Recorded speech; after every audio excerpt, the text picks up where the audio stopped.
什么意思啊？其实我觉得这个很好笑，完全没有这个说法哦。你怎么可能不知道是什么东西啊？完全听不懂，我就是一个大白痴啊！只能够在特定领域。大家好，我是泰勒。从我刚到台湾一直到现在，我一直听很多台湾人用一些英文的缩略词，但是有一个问题，这些英文的缩略词，因为母语者的我完全听不懂。但不只是我听不懂，我说我听不懂的时候，那些台湾人会觉得很惊讶。那个是英文啊，你怎么可能不知道啊？所以我觉得有可能我就是一个大白痴。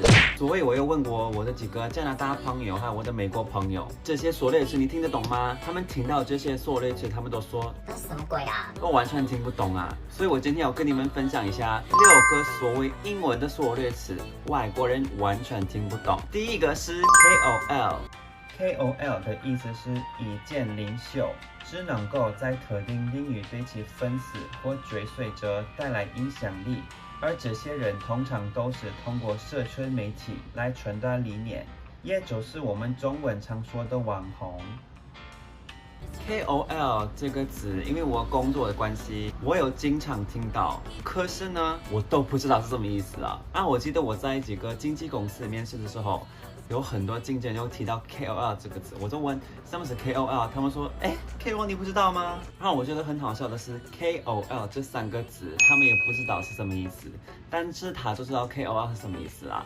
我发现它就是差不多就是网红的意思啊，但是我们英文没有这种说法，完全没有什么缩略词，我们就会叫它 influencer 这个字，没有其他的。然后第二个是 CP 指英语 cost performance ratio， 为性能和价格的比例，俗称 CP 值。在经济学和工程学，性价比指的是一个产品根据它的价格所能提供的性能的能力。我经常听台湾人用这个字，这家餐厅 CP 值很高啊，那个房子 CP 值很高啊，什么的 CP 值很高很低什么的。那因为他们说的内容，我其实能猜到是什么意思啊，但是我第一次听到我都觉得什么是 CP 值那可能是因为我读书的时候我的专业是经济学，所以我比较能猜到是什么意思啊。但是没有学过经济学的人，我不知道他们会不会猜到是什么意思啊。那我们真的用英文说 CP 值很高的话，我们就应该都会说 cost effective， 或者就是一个 good deal， 类似这样。其实说法很多，但是我们不会用 CP 值很高。第3个呢是有2个意思，对不对？它就是 Q。那第一个字我们大概能猜得到 ，Q 就是 cute 的意思，对不对？可爱。那如果你说的话，因为口音的问题，我们应该就会说你说 cute 这个字，我们不会觉得你说 cute 这个字。但是如果你写的话，我们可能会觉得什么意思啊？就是 you are so cute， 我们会觉得什么意思啊？但是我记得我国中的时候，我们也有差不多一样的说法，就是 cutie， 它就是小可爱的字 cutie。You're such a cutie， 这样你真是个小可爱。但是我们不会单独用 cute 这个字来代表可爱，因为其实我们的口音，他们其实差很多 cute 跟 cute。但是我觉得台湾人的口音其实差不多吧，所以台湾人说的时候我们听得懂，但是写的时候我们可能看不太懂。但是另外一个意思就是形容一个口感，对不对 ？cute 这个字在整个网络没有一个人能好好的说明是什么意思哦，不好意思。那这个的话，我们会完全听不懂。什么是 Q 啊？我记得我在加拿大的时候，我去了一个奶茶店，然后那个菜单里面也是有 Q 这个字，然后我看不懂是什么，所以我问那个老板好像也是台湾人，我不太记得，反正是华人吧。我说什么是 Q 啊？那他就说 Q 就是 Q 啊，他不知道 Q 怎么形容啊，他就知道 Q 就是 Q， 他以为是英文字，我们加拿大人也会知道是什么意思，但是我们完全没有这个说法哦。这个珍珠很 Q 啊，这个肉很 Q 啊，这个果冻很 Q 啊，到底是什么意思？我不知道。其实我就是慢慢学会它是什么意思，因为我一直听到，然后我发现它就是说着一个口感，然后就是几个类似一样的口感。很多人会形容是 Q， 所以我就才发现Q 是这个意思，它就是形容一个比较弹性的口感，对不对？那英文的话，我也不知道我们会怎么说啊，应该就是 chewy 吗 ？chewy 啊，应该就是 chewy， 但是我们完全不会说 Q 啊，真的。所以你不要对不会中文的外国人形容一个口感是很 Q 啊，他们会觉得你在说什么。第4个是 PK， 传统游戏和网络游戏中的 player kill。